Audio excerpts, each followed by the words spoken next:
దేవునితో నడిచినటువంటి కొంతమంది స్త్రీల గురించి దేవుడు బైబిల్లో చాలాసార్లు వివరించాడు. వాళ్ళ గురించి కొన్ని నేర్చుకుందాం.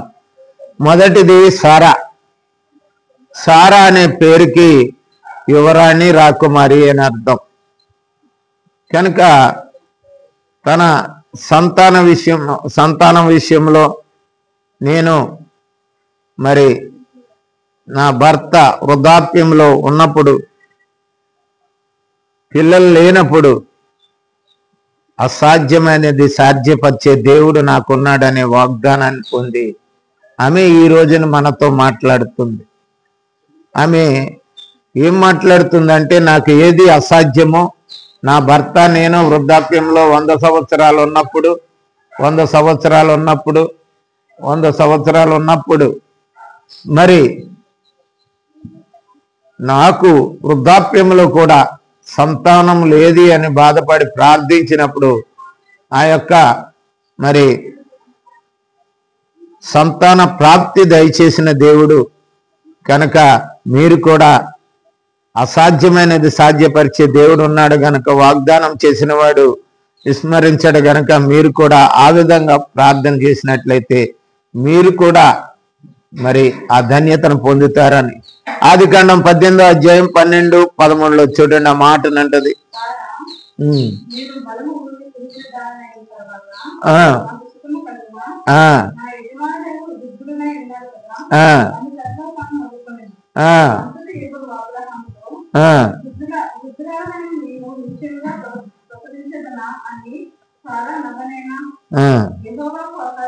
యెహోవాకు అసాధ్యమైనది ఏదైనా ఉన్నదా?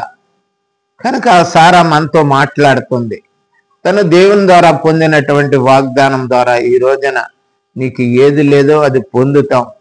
మనుషులు విరక్తి చెందుతారు, తొందరగా కావాలి, ఏదైనా సరే కష్టాన్ని అనుభవించకూడదు, ఏ విధమైనటువంటి ఆలస్యం ఉండకూడదు జీవితాల్లో. దేవుడు ఆశీర్వదించాడంటే నిమిషాల ప్రకారం మాయలాగా అవ్వాలని ఆలోచిస్తారు. 100 సంవత్సరాలు నేను చూసి ఇంకా పిల్లను కన్నం అనుకున్నప్పుడు దేవుడిచ్చిన వాగ్దానం నా పట్ల నెరవేర్చాడని మనతో మాట్లాడుతుంది. నీకు నాకు కూడా ఈ దినాన్ని అటువంటి అనుమానం ఉన్నట్లయితే దేవునికి ఏది అసాధ్యమైనది లేదు అని నమ్మటానికే సారా చెబుతుంది ఈ మాట.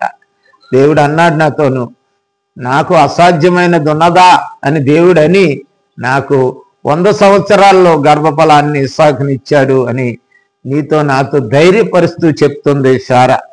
కనుక ప్రియులారా, మనం ఈ సారాను బట్టి మనం నేర్చుకోవాల్సింది ఏంటంటే, మన జీవితాల్లో ఏది లోటు ఉన్నదో ఏది లేదో అది ఏదో ఒక రోజున అది మనం పొందుతాం. కానీ దేవునికి అసాధ్యమైనది లేదు. మనం ముందు దేవుని మీద నమ్మకం ఉంచాలి. సడన్గా నవ్వింది వృద్ధాప్యంలో ఎలాగని, కానీ దేవునికి వృద్ధాప్యాలు, పడుచుతనము ఇవి లెక్కలేవవి. అది అసాధ్యమైనది లేని దేవుడు అని చెప్పి సారా మనతో మాట్లాడుతుంది ఈ రోజున. కనుక అట్లాగే రెండవది హాగర్ అనగా సంచరించినది అనగా హాగరు మరి ఆ యొక్క మరి ఐగుప్తు నుంచి బానిసత్వంగా మరి సారా దగ్గరికి వచ్చినది, బానిసగా మరి యాత్రికురాలని కూడా అర్థం. ఎందుకంటే ఆమె స్థిరమైనటువంటి మనస్సు కలిగింది కాదు. కష్టం వస్తే కష్టాన్ని నుంచి బాధపడుతుంది, శ్రమ వస్తే శ్రమ గురించి బాధపడుతుంది, సుఖం వస్తే పట్టుకోలేని స్వభావం కలిగినది, సంచారము కలిగిన మనస్సు కూడా కలిగినది హాగర్ అంటే. హాగర్ అనే మాటకి చాలా గొప్ప మరి మాట అర్థం ఏమిటంటే, యాత్రికురాలు, ఎప్పుడు ఆలోచిస్తూనే ఉంటుంది హాగర్. కనుక ఆమె ఒకసారి ఆదికాండం 16వ అధ్యాయం 8-13 చూసుకున్నట్లయితే,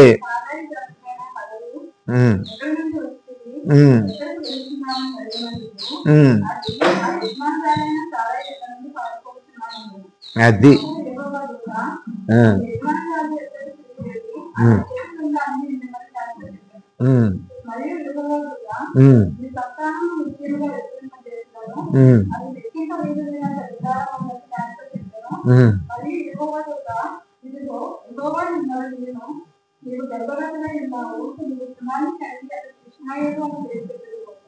అతడు అడిగాడు వంటి మనుషులు అతని తిరిగి అందరికీ అందరి చేతులు అతనికి విరోధంగా ఉన్నారు. అతడు తన సహోదరులందరూ ఎదుట నివసించినప్పుడు తనతో చెప్పాను, అది సూచిస్తున్న దేవుడము నీవే అని పేరు తనతో మాట్లాడిన యెహోవాకు పెట్టాను.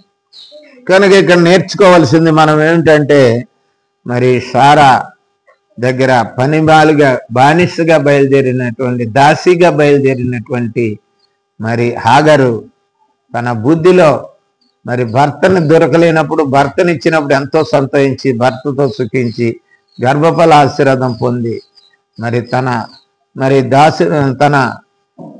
యజమానురాలికి విరోధముగా మరి ఆమె అసూయతో ఆమెను తక్కువగా మాట్లాడుతున్నప్పుడు, ఆమెను తక్కువగా నీచంగా మాట్లాడుతున్నప్పుడు, ఆమె నాకు నీచమైన మాటలు మాట్లాడుతుంది కనుక దాన్ని ఏం చేస్తావో చేయి నీ చేతిలో ఉందన్నప్పుడు అబ్రాహాం తీసుకెళ్లి అరణ్యంలో వదిలిపెట్టి వచ్చినప్పుడు మరి ఆమె దిక్కులేని పరిస్థితిలో ఉంది, ఏమి తోసని పరిస్థితిలో ఉంది, ఎలా బ్రతకాలి, నాకు ఎవరు తోడు అనే పరిస్థితిలో ఉన్న సమయంలో మరి దేవుడు ఆమెకు ప్రత్యక్షమై మాట్లాడుతున్న మాట, బాధపడకు, నీకు ఎక్కడ ఉంచానో అక్కడే ఉండాలి, నువ్వు దాసురాలుగా ఉన్నావా దాసురాలుగానే ఉండు, నువ్వు బానిసగా ఉన్నావా బానిసగానే ఉండు, కానీ నువ్వు నా మీద నమ్మకం పెట్టుకుని ఉండు, నా పట్ల నమ్మకం పెట్టుకుని ఉండు. నువ్వు శ్రమలో ఉన్నావా, వేధిస్తుందా, నిన్ను తిడుతుందా, నిన్నేమంటుందో అది కాదు నాకు కావాల్సింది, నీవు నా మీద నమ్మకం పెట్టుకున్నట్లయితే నిన్ను కూడా నేను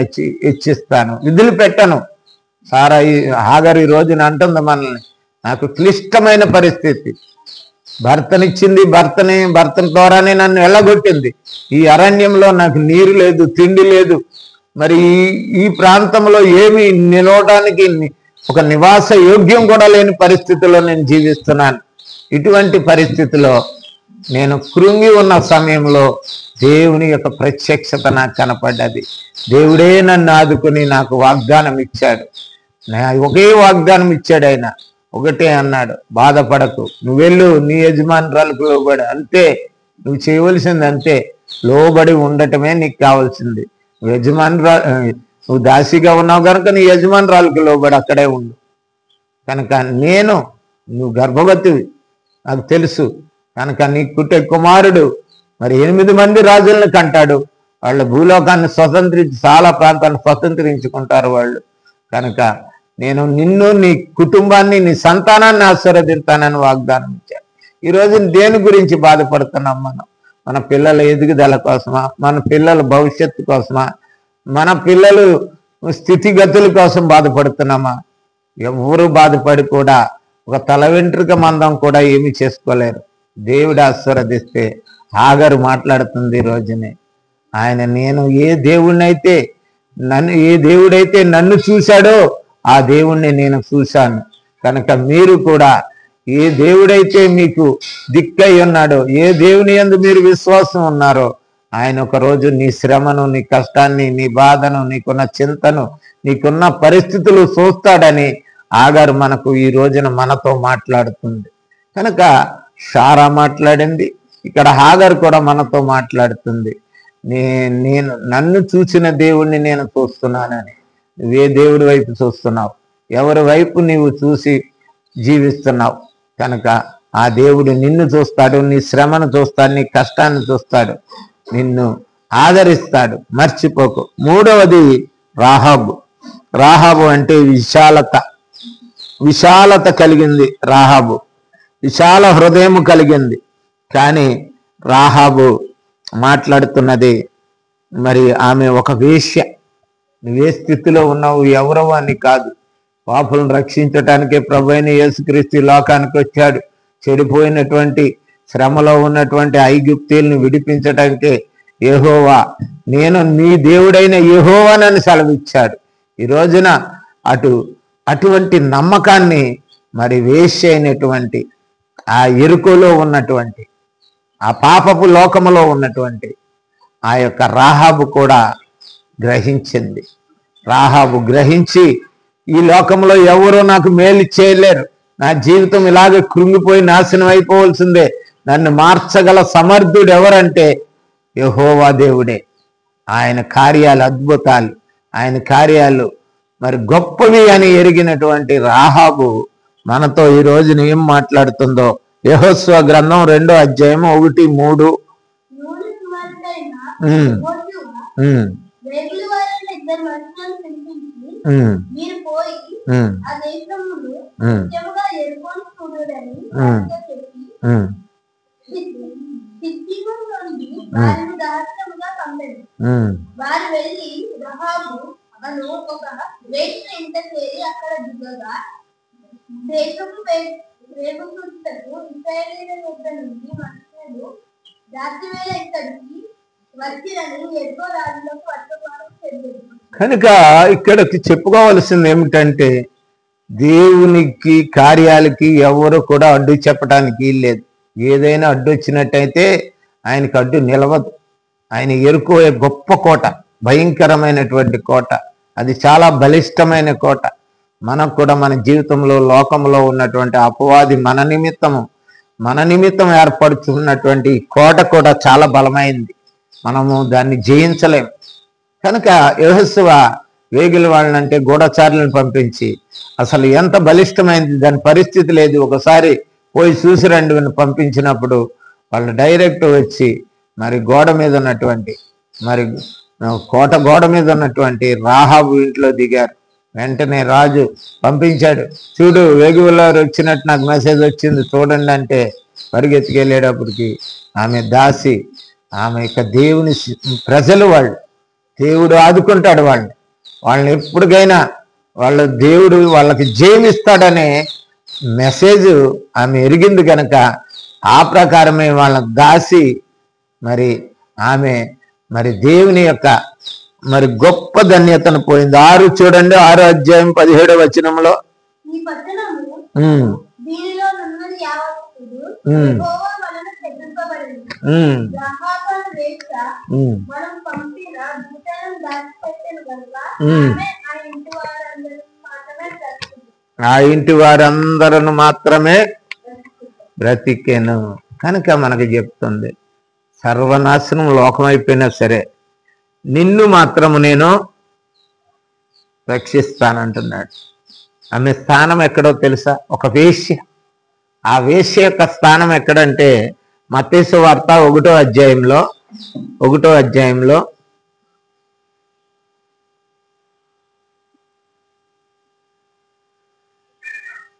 5వ వచనం చూసుకున్నట్లయితే, నయోసాము సల్మానుని కనెను, సల్మాను రాహాబునందు బోయాజును కనెను.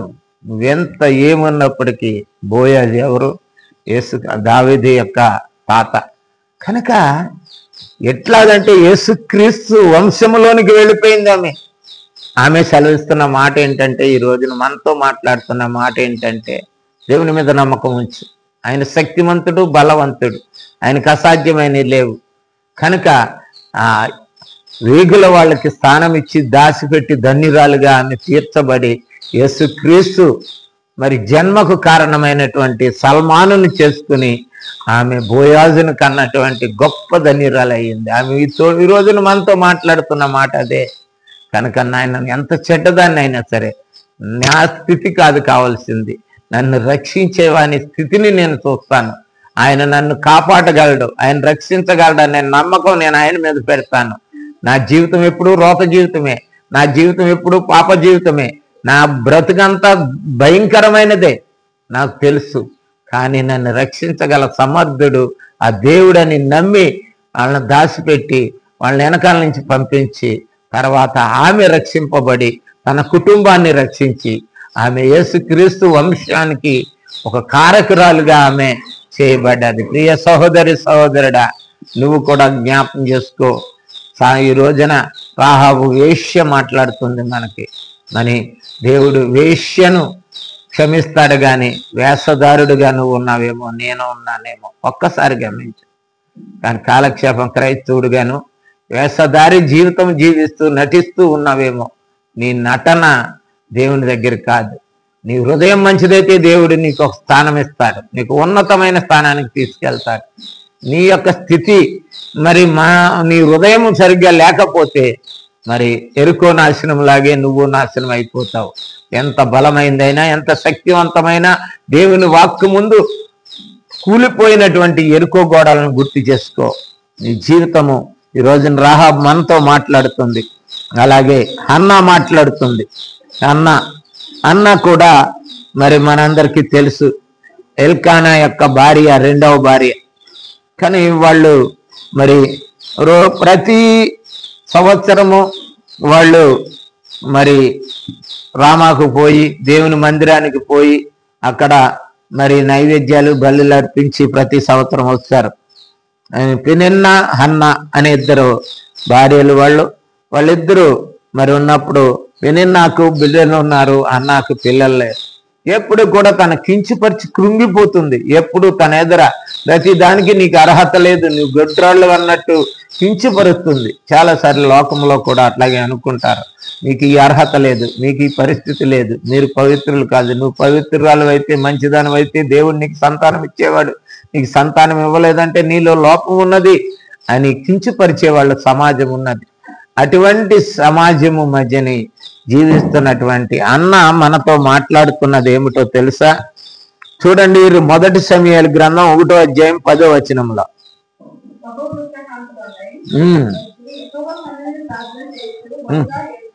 బహుగా ఏడ్చుచు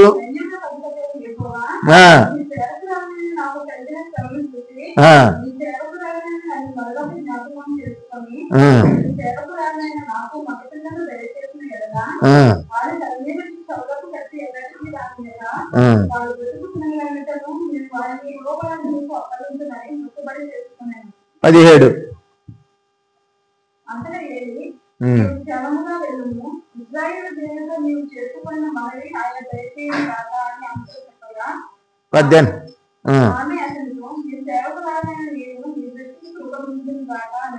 అది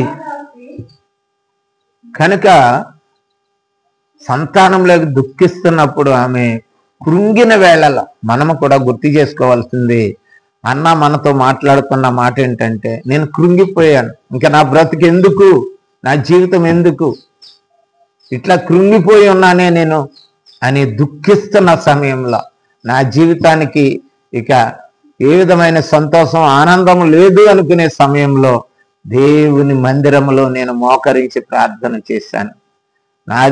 అది ఆయన అంటాడు, ఏలి అంటాడు, ఏమి పొద్దున్నే మద్యం తాగొచ్చావా అంటే, లేదు నా దాసుడా, నేను నా ఏలినవాడా, నేను మరి నీళ్లు కుమ్మరించినట్లు మనోవేదనతో ప్రార్థన చేస్తున్నాను, నాకు సంతానం లేక నేను దుఃఖిస్తున్నాను అన్నప్పుడు దేవుడు అనుగ్రహించాడు సమూయేలుని.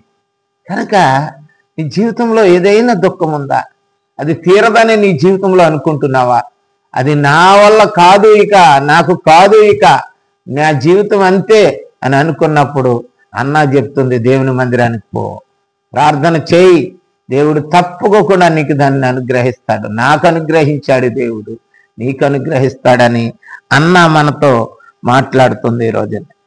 మరి 5వ ఆమె ఎవరంటే రూతు.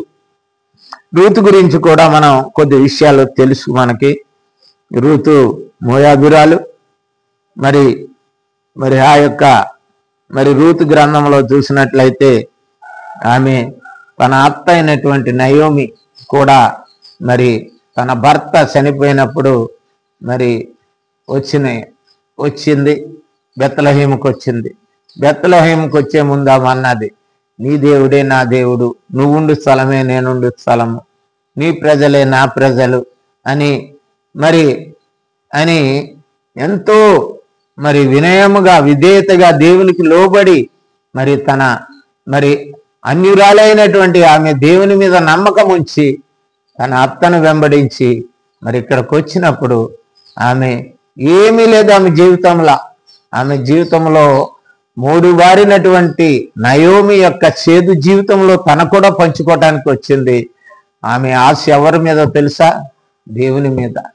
ఏ దేవుణ్ణైతే నా అత్త కలిగి ఉందో, ఏ దేవుడైతే నా అత్తను బాగు చేసి మరి అని ఆశతో తిరిగి వచ్చిందో, నా అత్త ఆశలు పోగొట్టుకుని నేను కూడా సమస్తాన్ని కోల్పోయి నా అత్తను వెంబడించి నేను కూడా ఆ దేవుణ్ణి వెంబడిస్తానని వచ్చింది. కనుక అక్కడ రూతు గ్రంథంలో ఆమె అంటున్నటువంటి మాట చూడండి, 2వ అధ్యాయము 2వ వచనంలో రూతు గురించి చెప్తాడు. మోయాబీయురాలైన రూతు, ఉమ్, నీ సెలవైన యెడల నేను పొలంలోకి పోయి ఆ, ఎవరి కటాక్షము పొందగలనో ఆ, వెనుక పరుగు ఏడుచుకున్నదానికి నయవంతుడు చెప్పగా, అది కనుక ఇది ఆత్మీయ అర్థం తీసుకుంటే ఎవని కరుణ ఎవని కృప పొందగలను అంటే దేవుని పొందటం. పొలము అనేది సంఘం, పొలం అనేది సంఘం. సంఘములో పరగేరుకోవటం అంటే వాక్యాన్ని ఏరుకోవటం. ఏది నీకు ఆశీర్వాదకరం, ఏది నీకు ఉపయోగకరమో వాక్యాన్ని ఏరుకుంటానన్నది ఆమె. చూడండి అక్కడ మళ్ళీ ఇంకొక మాట అంటాడు రూతు 8వ వచనంలో, అప్పుడు బోయాజు రూతుతో, ఉమ్, నా కుమారి, ఉమ్, నా మాట వినుము. ఉమ్, వేరొక పొలంలో ఏడుకొంటకు పోవద్దు, ఉమ్, నా నుండి విడిచిపోవద్దు. ఉమ్, ఇక్కడ నా పనికత్తెల యొద్ద నిలకడగా ఉండుము. ఉమ్. వారు పోయి చేయను కనిపెట్టి వారిని నెమ్మదించింది. అది కనుక నా- బోయాజు యేసుక్రీస్తుకు సాదృశ్యం, యేసుక్రీస్తుకు సాదృశ్యం బోయాజు. కనుక బోయాజు వెనక చెప్తున్నటువంటి మాట ఏమిటంటే ఎక్కడికి వెళ్ళొద్దు, నా నా యొక్క పొలంలోనే ఉండు, నా యొక్క సంఘములోనే ఉండు. నా సంఘములో నువ్వు నా పని వాళ్ళందరినీ కనిపెట్టి వాళ్ళు చేస్తున్నది వాళ్ళని చూసి నువ్వు వాళ్ళ కనిపెట్టి ఉండి వాళ్ళ దగ్గర నుంచి నువ్వు ఎంతో పొందుకుంటావు. నా సంఘంలోనే స్థిరముగా ఉండు నువ్వు అంటున్నాడు. కనుక అంత గొప్ప ధన్యత. 12 చూడండి, 12. యెహోవా, ఉమ్, నీవు చేసిన దానికి ప్రతిఫలమిచ్చును. ఉమ్, ఇశ్రాయేలు దేవుడైన యెహోవా రెక్కల క్రింద సురక్షితంగా ఉండునట్లు ఆ, నీవు వచ్చితివి. అది సరిపోతుంది. ఆమె అంటుంది నేను ఏ దేవుడైన యెహోవా రెక్కల కింద సురక్షితము కోసమే వచ్చాను. నేను ఎన్నో శ్రమలు మోయాబులో పడ్డాను. నా అత్తకు నేను ఎన్ని సేవలు చేసిన ఆ యొక్క అన్య దేశంలో నా భర్తను కోల్పోయినాను, నేను కూడా ఎదవరాలని అయిపోయినాను. కనుక నిన్ను వెంబడించాను, ఆ అన్య దేవతలను వెంబడించాను, నేను నష్టం అయిపోయినాను. ఇదిగో నిన్ను వెంబడిస్తున్నాను, నీ హస్తము కింద నేను కృప పొంది కరుణ పొంది ఉండేటానికి నేను ఇక్కడికి వచ్చాను. కనుక దేవుడు నన్ను ఆశీర్వదించాడు. ఆశీర్వదించి ఏం చేశాడో తెలుసా? చూడండి మత్తయి సువార్త 1వ అధ్యాయం 5వ వచనమా. నయస్సును సన్మానించాను. ఆ, సల్మాను రకములను బోయాజును కనెను. ఆ, బోయాజు ఋతుమని ఓబేదును కనెను. ఒబేదును కనెను. కనుక మరలా యేసుక్రీస్తు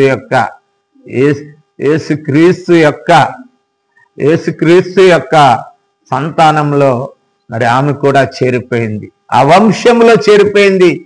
రూతు అన్యరాలు, కానీ నమ్మకం ఎవరి మీద పెట్టింది? యెహోవా మీద పెట్టింది. ఆయన మీద నమ్మకం పెట్టుకుని ఆయన వెంబడించింది. సంఘములో ఉన్నది, సంఘములో వాక్యాన్ని విన్నది, ఆ వేరు కనిపెట్టుకుని వాక్యములో ఉండి దేవుని కృప కొరకు కనిపెట్టింది. ఈ రోజున మనతో మాట్లాడుతుంది ఆమె. నేను ఆ విధంగా చేయబడ్డాను కాబట్టి నా స్థానము యేసుక్రీస్తు వంశంలో చేరగలిగిన ధన్యత నాకు ఇచ్చాడు దేవుడు. నాకు సమృద్ధి ఇచ్చాడు, నాకు అనేకమైన ఆస్తులు అంతస్తులు ఇచ్చినాడు.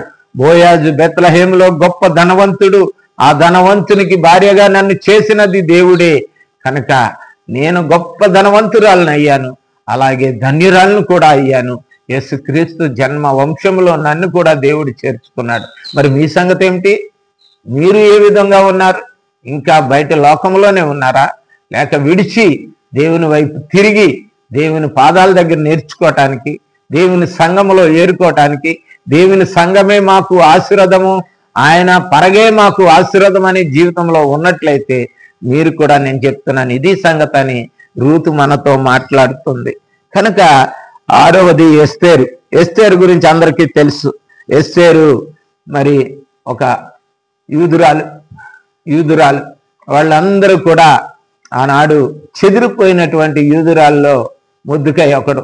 మొర్దెకై మరి చిన్నాన్న కూతురైనటువంటి మరి ఈ ఎస్తేరు మొర్దెకైకు మరి ఒక కుమార్తెగా దత్తత తీసుకున్నటువంటి మరి ఎస్తేరు. ఈమె ఒక పేదరాలు, ఒక దాసి కుటుంబంలో ఉంటున్నారు.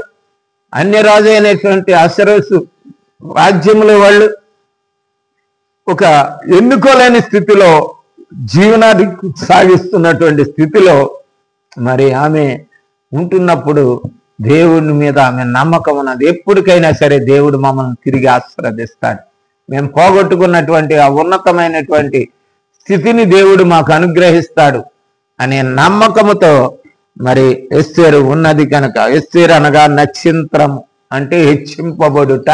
నక్షత్రము అని అంటే దేవుణ్ణి ప్రకటించేది అని అర్థం, దేవుని నామాన్ని మహిమపరిచేది అని అర్థం. కనుక ఆ నక్షత్రముగా నేను మరలా చేయబడతాను, నేను ఇక్కడ ఉన్నప్పటికీ కూడా ఇక్కడ కూడా ఉంటానని దేవుని అను భయభక్తులు ఉంచి తగు సమయంలో దేవుడు నన్ను హెచ్చిస్తాడని మాట్లాడుతుంది. తగు సమయంలో దేవుడు నన్ను హెచ్చిస్తాడు. ఏ సమయం ఉన్నదో ఆ సమయంలో తప్పకుండా విడిచిపెట్టాడు, నేను దేవుని మీద నమ్మకం ఉంచాను గనక అని ఎస్తేరు ఉన్నది కనుక. ఎస్తేరు గ్రంథం 2వ అధ్యాయం 7వ వచనం.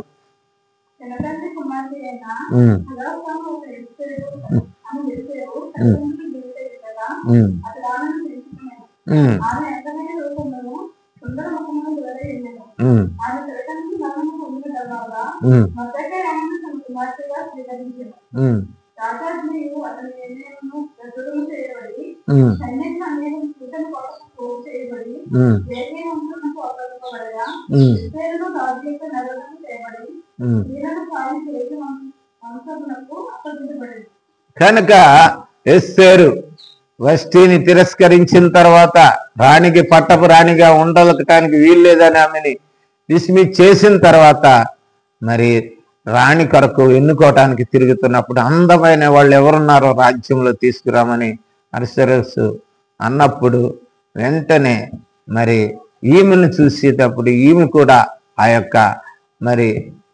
యొక్క ఆమెకి ఎవరు సెలెక్ట్ చేస్తారో ఎవరు తయారు చేస్తారో ఆమెకి ఈమె నచ్చింది కనుక ఈమెను కూడా తీసుకెళ్ళి అందంగా మరి తయారు చేసి రాజు ఎదురుకు తీసుకెళ్ళినప్పుడు అది చూడండి. ఎస్తేరు గురించి ఒక మాట, లాస్ట్ మాట 17వ వచనంలో.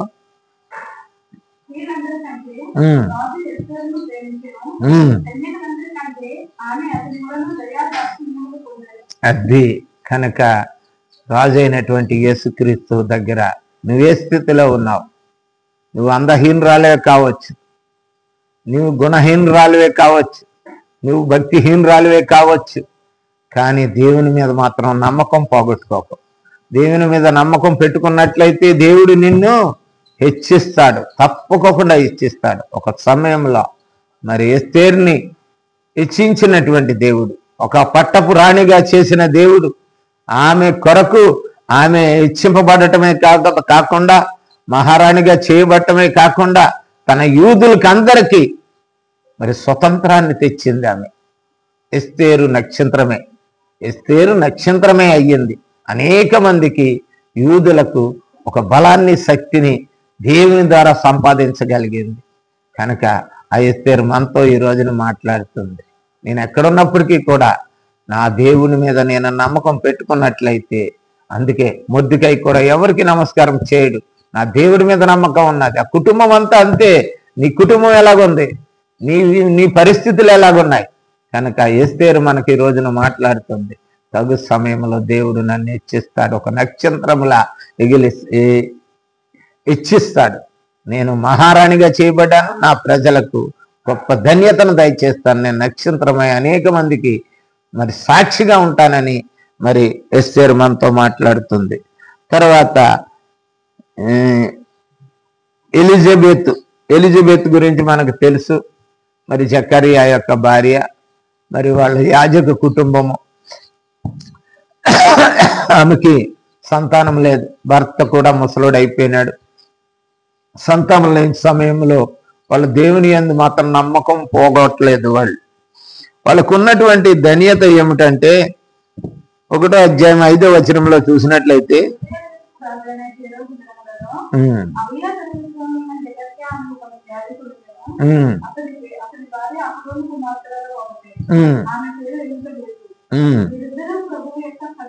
వీరిద్దరు అనే మాట కోసం మనం చదువుకున్నాం. ఆ భర్త ఉంటాడండి, నేను భార్య ఉండదు, భార్య ఉంటే భర్త ఉండదు. ఇద్దరు కలిసి ఉన్నప్పుడు దేవుడు ఆశీర్వదిస్తాడు, హెచ్చిస్తాడు. వాళ్ళు చింతపడ్డారు, గర్భం లేదే అని మాకు అని. కానీ వాళ్ళు చేస్తున్నది దేవుని పరిచర్య చేస్తున్నాం కానీ, దేవుని నమ్ముకున్నాం కానీ, దేవుని యందు విశ్వాసం ఉంచాం కానీ మాకు మేలులు జరగట్లేదే అని చింత వాళ్ళకి లేదు. ఎందుకంటే వాళ్ళ నమ్మకం దేవుడు ఎప్పుడైనా సరే ఇచ్చేస్తాడని. కనుక ప్రియులారా, ఆమె ఈ రోజున మనకి ఎలిజబెత్ మనతో మాట్లాడుతున్నటువంటి మాట 13 చూడండి. అప్పుడు ఆ దూత అతనితో, ఉమ్. జకర్యా, భయపడకుము, ఆ, నీ ప్రార్థన వినబడినది. ఆ, నీ భార్య ఎలిజబెత్ నీకు కుమారుని కలుగును. ఆ, అతనికి యోహాను అని పేరు పెట్టుము. ఆ, అతడు ప్రభువు దృష్టికి గొప్పవాడై, ఆ, రక్తవసనైన మధ్యమైన సారిగా, ఆ, తన తల్లి గర్భంలో పుట్టినది మొదలుకొని పరిశుద్ధాత్మతో నిండుకున్న వాడై, ఆ. ఇశ్రాయేలీయులు అనేకులకు ప్రభువైన వారి వైపునకు దేవుని వైపునకు చెప్పును.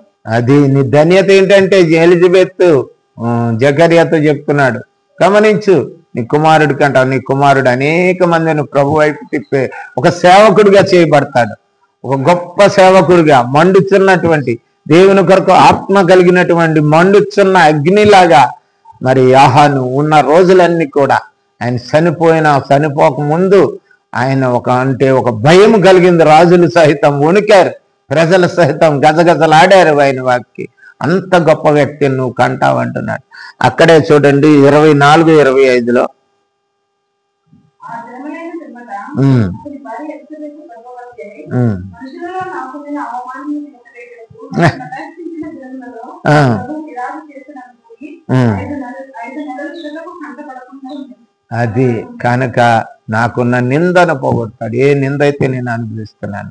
ఈరోజు నువ్వు మాట్లాడుతుంది మనం, నువ్వు కష్టాల్లో ఉన్నావా, నువ్వు ఏదైనా లోటులో ఉన్నావా, నీకు ఏదైనా లేమిలో ఉన్నావా, ఏదైనా నీకు ధన్యత కలగలేదని దుఃఖిస్తున్నావా, దేవుడు తగు సమయంలో ఇచ్చిస్తాడు. వాళ్ళిద్దరూ దేవుని యందు భయభక్తులు కలిగిన భార్య భర్తలుగా జీవించి దేవుని పరిచర్య చేస్తున్నప్పుడు వాళ్ళు ఏ విధంగా చింతలేదు, దేవుని మీద నమ్మకం ఉంచారు కనుక ఆ నిందను తీసివేయగల సమర్థుడు దేవుడు అని చెప్తుంది. ఇప్పుడు ఆమె చెప్తున్న మాట ఏంటంటే, ఆ దేవుడు నింద తీయగల సమర్థుడైన కనుక నాకు తీసివేశాడు, నిన్ను కూడా ఆ నింద నుండి తొలగిస్తాడు అని మరి చెప్తున్నాడు. కనుక ఈరోజు నిమ్మల మనకు ఇంకొక మాటను జ్ఞాపకం చేసుకుందాం.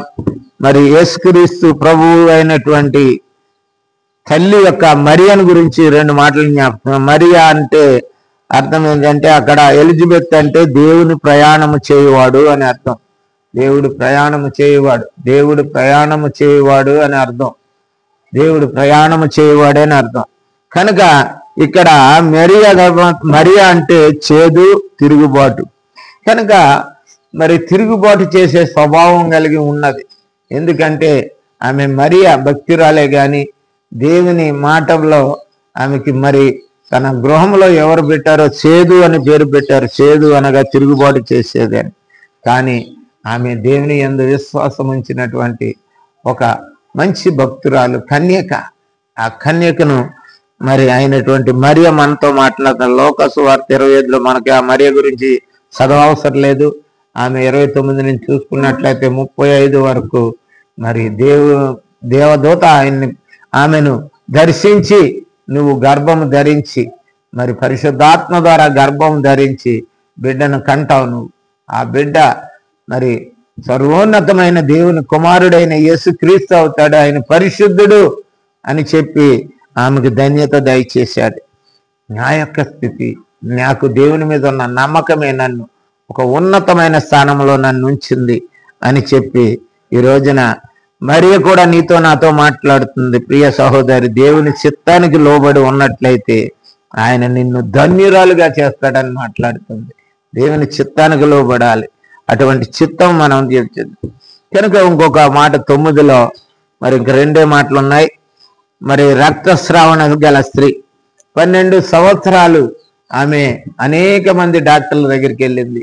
ఆమె కలిగినటువంటి రక్తస్రావణ బలహీనత నుండి అనేక మంది డాక్టర్ల దగ్గరికి వెళ్ళి అనేక వైద్యాలు చేయించుకుని కృంగిపోయి తన శరీరము నశించిపోయి ఇక కడకి ఆమె నిర్ణయించుకున్నది, ఈ లోకంలో ఏ డాక్టరు పనికిరాడు, ఎవరు పనికిరాడు, ఇక నన్ను రక్షించగలవాడు.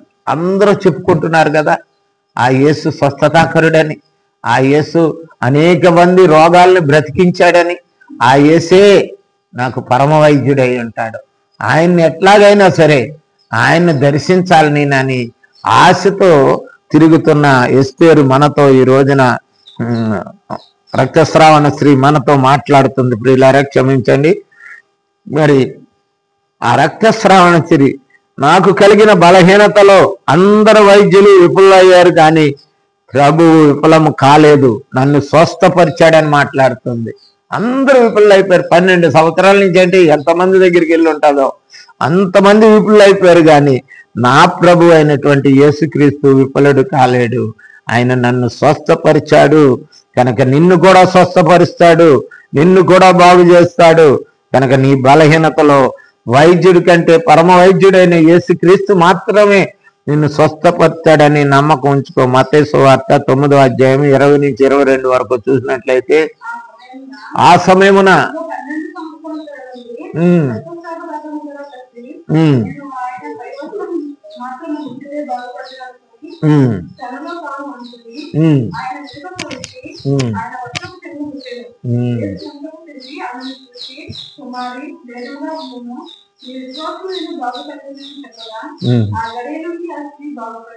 అది కనుక నీకు విశ్వాసం ఉందా? యేసు ప్రభు ముట్టలేదు, యేసు ప్రభు యొక్క వస్త్రాన్ని ముట్టి స్వస్థపరచబడదాం నమ్మకం ఎంత గొప్పదో తెలుసా? యేసు ప్రభు శరీరం మీద ఉన్న వస్త్రం తాకితే చాలు నాకు వైద్యం పొందుతాడు. అంత విశ్వాసం ఉండాలి. అందుకే ఆవగింది అంత విశ్వాసం ఉంటే మరి యువతలతో పోయి అవతల పడుతుంది. చెయ్యరాని కార్యాలు కూడా సమస్తము, చేయలేని కార్యాలు జరుగుతాయి అని యేసు మాట ఆమె గుర్తుంచుకొని అంత చేసింది. 10వ మాటలో ఏమిటంటే, బేతనియ మార్తా మరియల్ వారు ఎక్కువగా యేసుక్రీస్తుకి ప్రియమైనటువంటి శిష్యురాళ్ళు ఇరువురు. మరి లాజరు గురించి అంతకు ముందు ఎక్కువగా చెప్పలేదు కానీ మార్త గురించి మరియ గురించి ఎక్కువగా చెప్పబడ్డది. వారిరువురు కూడా ప్రభువు మీద సంపూర్ణ విశ్వాసం కలిగిన వారు.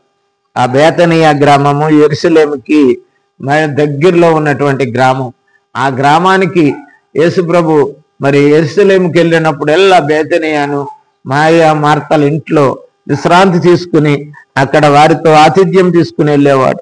వారెంతో దేవుని యందు నిరీక్షణ కలిగిన వారుగా ఉండేవారు. కనుక వారు అంటున్న మాట ఏంటంటే, నీవు కనుక క్రీస్తునందు పూర్తిగా నమ్మకం ఉంచినట్లయితే ఆయన చనిపోయిన వారిని కూడా, దుఃఖములో ఉన్న వారిని కూడా, బలహీన స్థితిలో ఉన్న వారిని కూడా ఓదార్చి బ్రతికించగల సమర్థుడు యేసయ్య అని నమ్మి మనతో చెప్తున్నటువంటి మాట అది. చూడండి, యోహాను సువార్త 11వ అధ్యాయం 21 నుంచి 44 వరకు చూసుకున్నట్లయితే, ఆ ఊర్లోకి వెళ్ళినప్పటికి ముందే తెలిసింది. అయినా యేసు ప్రభు తన గొప్ప మహిమను తెలుసుకోవటానికి అక్కడ ఉన్నటువంటి మంచి సారాంశం మాత్రమే నేను చెప్పేస్తున్న, సమయం చాలా అయింది కనుక అక్కడ ఏంటంటే, బేతనియాకు ముందే ఆయన ఉన్నప్పుడు కబురు వెళ్ళింది, నీ యొక్క సహోదరుడు మరియ మార్తల యొక్క సహోదరుడైన లాజరు చనిపోతున్నాడు, జబ్బయి ఉన్నాడు అయ్యా అని చెప్పినప్పుడు పర్వాలేదు అనుకున్నాడు యేసు ప్రభు. వాళ్ళైతే కంగారు పడ్డారు, యేసు ప్రభు రాలేదని దుఃఖించారు, తీసుకెళ్లి సమాధిలో పెట్టేశారు. అయితే యేసు ప్రభు 3 రోజుల తర్వాత వెళ్ళాడు. వెళ్ళిన తర్వాత అంటున్నాడు, పలకరిస్తే గొళ్ళుమంటున్నారు, ప్రభు నువ్వంతా మా అప్పుడు 4 రోజుల ముందు వచ్చి ఉన్నట్లయితే నా సహోదరుడు బతికేవాడు కదా అని అంటే, నువ్వు నమ్మితే ఉప్పు కూడా అద్భుత కార్యాలు చూస్తావు అన్నాడు. కనుక యేసు ప్రభు వారిని నమ్మిన వాళ్ళకి అద్భుత కార్యాలు చూస్తారు.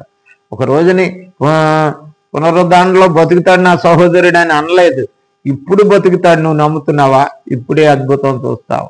సమాధి దగ్గరికి వెళ్ళి కుళ్ళిపోయి ఉంటాడు ప్రభు అన్నది మార్తమ్మ. కుళ్ళిపోయి ఉంటుంది శరీరం, 4-5 రోజులైంది, ఏముంటుందయ్యా నువ్వేం చేయగలవు అని అంటే, మంచి శరీరం ఉంటే పోనీ బ్రతికించగలవు, కుళ్ళిపోయిన శరీరాన్ని నువ్వేం చేయగలవు అని మరి అవిశ్వాసాన్ని చూపినప్పటికీ వాళ్ళు ఎంతకాలం ఉన్న నమ్మకాన్ని బట్టి మరి అనేక మంది నమ్మకం కలగజేయటానికి, అనేక మందికి మరి వాళ్ళ నమ్మకాన్ని కలగజేయటానికి వాళ్ళు ఏం చేసిందంటే, ఆయన సమాధి దగ్గరికి వెళ్ళి లాజరు లేమన్నాడు.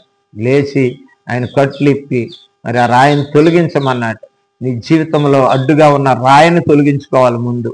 ఏదైతే యేసుక్రీస్తు గొప్ప మహిమను చూడలేక, యేసుక్రీస్తు స్వస్థతను గ్రహించలేనకు ఉండే బండరాయి లాంటి అపవాది అడ్డు నీకు ఏదుందో దాన్ని ముందు తొలగించుకో. యేసుక్రీస్తు అద్భుతాలు చేస్తాడు, యేసుక్రీస్తు అద్భుతాలు చూస్తావు. రాయి వాళ్ళని తొలగించమన్నాడు, తొలగించిన వెంటనే లాజర్ని లేపాడు, బయటికి పిలిచాడు. లాజరు వచ్చాడు, కట్లు ఇప్పారు. ఆ మరణపు కట్టులు, ఆ పాపపు కట్టులు విప్పబడి లాజరు బ్రతికింపబడ్డాడు. మార్తా మరియల కుటుంబంలో సంతోషాన్ని, ఆనందం కలిగించే దేవుడు మరి నా జీవితంలో కలిగించిన, మా జీవితాల్లో కలిగించిన దేవుడు మీ జీవితాల్లో కలగజేయడా? మీరు ఎందుకు దుఃఖిస్తున్నారు? కనుక మరి ఈ రోజున మార్తా మరియలు మాట్లాడుతున్నారు, బేతనీయ మార్తా మరియలు.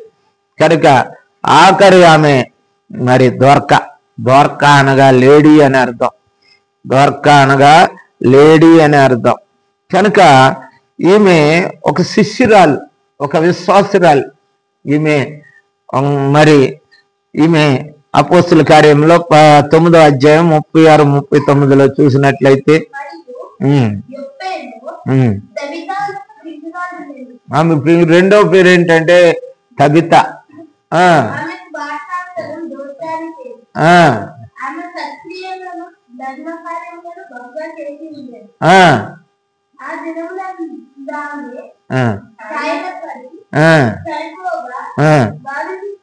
కాయల పట్టం అంటే జబ్బు పట్టం, కాయల పట్టం అంటే జబ్బు పడి చనిపోగా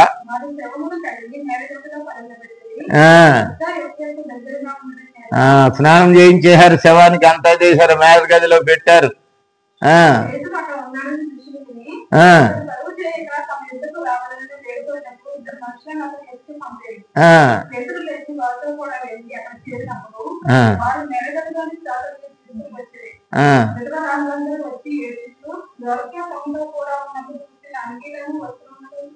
ఆమె సత్కార్యాల గురించి చెప్పుకుంటున్నారు వాళ్ళ శిష్యులైనటువంటి పేతురు, యోహానుల దగ్గర.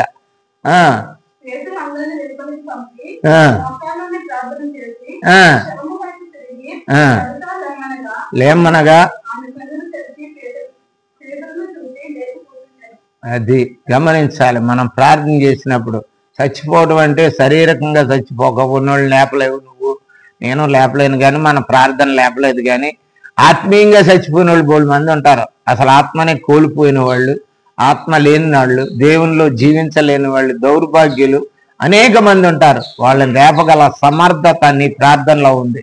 నా ప్రార్థన, ఆమె చేసిన సత్క్రియలు, ఆమె క్రైస్తవ జీవితము ఆమెని లేపింది. కనుక ఆమె ఈరోజుతో మనం మాట్లాడుతుంది. ఆడు ప్రార్థన చేసినప్పుడు లేచిన నేను, నా సత్క్రియలే నన్ను తిరిగి జీవింపజేశాయని ఆమె ఈ రోజుతో మనం మాట్లాడుతుంది.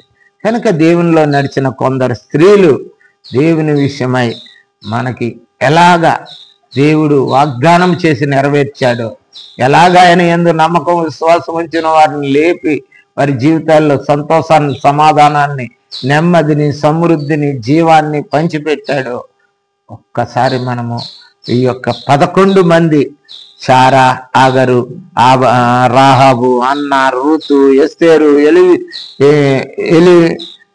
ఎలిజబెత్, మరి అట్లాగే మరియా, మరి అట్లాగే రక్తస్రావణ స్త్రీ, బేతనీయ మరియా, మార్తా, దొర్కాల ద్వారా మనం విన్నాం. వారు మనతో ఈ రోజున మాట్లాడుతున్నది దేవుని యొక్క గొప్ప కార్యాల గురించి. నువ్వు విశ్వాసం ఉంచుతున్నావా? విశ్వాసం ఉంచినట్లయితే దేవుని కార్యాలు చూస్తావు. ఆయన యందు నమ్మకం ఉంచి ఆయన్ని నువ్వు ఎరిగి జీవించినట్లయితే తప్పకుండా నీ జీవితంలో అద్భుత కార్యాలు నువ్వు చూస్తావు. ఆ అద్భుత కార్యాలు నీ జీవితంలో చేయటానికి ఆయన సిద్ధంగా ఉన్నాడు. ఈ రోజున నువ్వు ఒక్కసారి గమనించుకొని వాక్యమైన నీవు ఈ రోజు నుంచి వాళ్ళు ఏ విధమైన నమ్మకంతో ప్రార్థన చేసి మరి లేని దాన్ని పొందారో, వాళ్ళ ఏ స్థితిలో ఉన్నప్పటికీ, ఎటువంటి వారైనప్పటికీ దేవుని కృప నిన్ను ఉన్నతమైన, ధన్యకరమైనటువంటి, ఆశీర్వాదకరమైనటువంటి, సమృద్ధి, సమాధానకరమైనటువంటి జీవితాన్ని ఇస్తుందని నీతో వాళ్ళు మాట్లాడుతున్నారు. నువ్వు కూడా ఆ విశ్వాసాన్ని కలిగి ఉండు. దాన్ని పొంది మనము కూడా ఆనందిద్దాం. అట్టి ధన్యతలో దేవుడు మనల్ని ఆశీర్వదించును గాక. ఆమేన్.